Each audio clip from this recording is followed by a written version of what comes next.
Imagine a philosophy so strict it says the entire physical world is an illusion.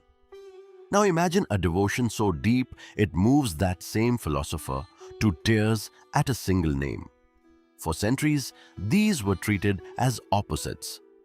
Then one man proved they were the same thing all along. His name was Madhusudana Saraswati, though that wasn't the name he was born with.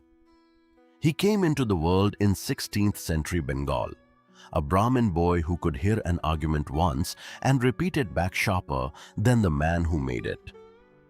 He was raised in Navya Nyaya, a discipline of logic so exacting it was said to sharpen the mind like a blade. In the river town of Navadvipa, scholars debated for hours under the banyan trees, and this boy outlasted all of them. By the time he was grown, he was one of the most feared debaters in Bengal.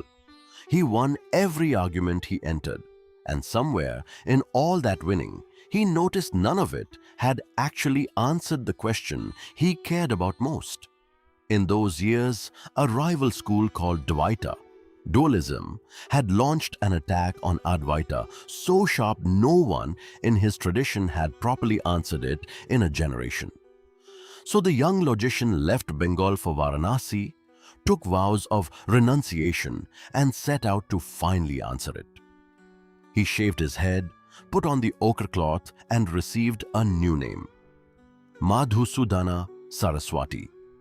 On paper, he was now a strict non-dualist, one who taught that every form, every name, every face given to God is ultimately illusion. He set out to write a text that would silence the critics forever.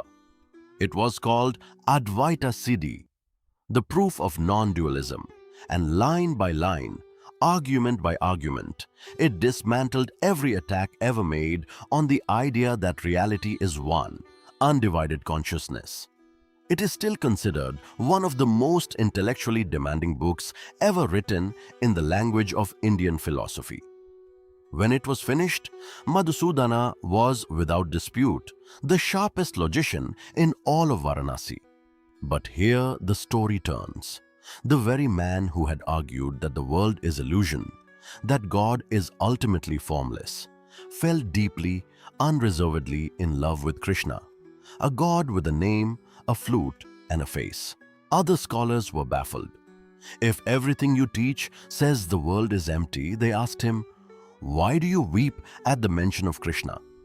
For Madhusudana, realizing that everything is one hadn't emptied the world. It had made it overflow. So he answered them the only way he knew how, by writing another masterwork. Bhakti Rasayana, the Elixir of Devotion, argued that a mind fully melted in love for God isn't a stepping stone to liberation. It is liberation in its ripest form. A verse tradition still credits to him puts it best. Let the mystics close their eyes and meditate on formless light. As for me, let my eyes feast on that dark running light along the banks of the Yamuna. He wasn't only a monk in a quiet library. He lived through the turbulent Mughal era, and legend holds he was known at the court of Emperor Akbar himself, on friendly terms with the emperor's own court historian. Around him, peaceful, unarmed ascetics were being harassed and robbed on the roads by fanatic groups who feared no consequence. Madhusudana watched this happen to people who had nothing but their vows to protect them. So the philosopher did something no one expected. Legend credits him with organizing the Naga Sadhus, physically powerful men trained and initiated into monastic life as an armed order of the Dashanami tradition, protectors of temples and scholars who could no longer protect themselves. He had defended his tradition with a pen sharp enough to end a two-generation argument. Now, when logic alone wasn't enough, he defended it with a shield as well. He returned to Varanasi and stayed there for the rest of his life, teaching, writing commentaries, and by tradition's account, living to a remarkable old age, well over a century, by most tellings.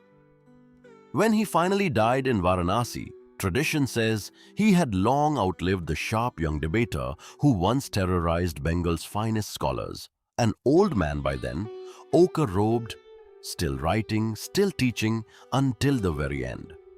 Advaita Siddhi is still read wherever Vedanta is studied seriously, and rival scholars kept writing replies to it for centuries after his death, which is its own kind of tribute, an argument important enough that no one has ever stopped having it.